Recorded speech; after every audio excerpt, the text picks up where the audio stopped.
মামা awards 2025 voting update. আমাদের 4 জন member RM, জিন, জেহব এবং ভি এবছর মামা অ্যাওয়ার্ডস 2025-এ মোট 4টি ক্যাটাগরিতে নমিনেশন পেয়েছে। RM best rap and hip hop পারফরমেন্সে মনোনীত, জিন এবং J-Hope best dance performance, male solo এবং ফ্যান চয়েস ক্যাটাগরিতে মনোনীত, ভি বেস্ট কোলাবোরেশনে মনোনীত। আমরা ভোট দিতে পারবো শুধুমাত্র ফ্যান চয়েস ক্যাটাগরিতে এবং সেখানে আমাদের 2 জন মেম্বার জিন ও জেহব মনোনীত হয়েছে। ফ্যান চয়েস ক্যাটাগরি সম্পর্কে গুরুত্বপূর্ণ তথ্য। এই ক্যাটাগরি সম্পূর্ণভাবে ফ্যান ভোটের উপর নির্ভরশীল। ভোটের 90% আসবে এমনেট প্লাস অ্যাপ থেকে এবং 10% আসবে টুইটার ভোট থেকে।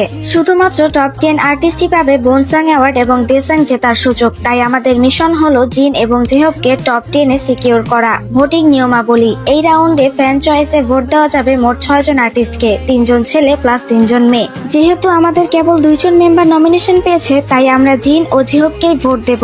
বাকি একটা ভোট যাবে একজন র্যান্ডম ফিমেল আর্টিস্টকে। তবে এমন কাউকে ভোট দেওয়া যাবে না যার টপ 10-এ যাওয়ার সম্ভাবনা বেশি।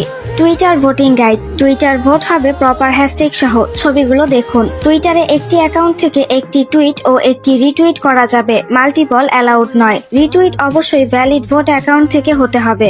একাধিক ভোট রিটুইট করলে ভোট ইনভ্যালিড হয়ে যাবে, তাই মাল্টিপল অ্যাকাউন্ট ব্যবহার করে আলাদা আলাদা করে জিন ও জেহব দুজনকেই ভোট দিন। এমনেট প্লাস অ্যাপে ভোট করুন প্লাস টুইটারে হ্যাশট্যাগ সহ ভোট দিন। প্রতিটি ভোট মূল্যবান। চলুন একসাথে আমাদের 2 জন মেম্বারকে টপ 10-এ রাখি।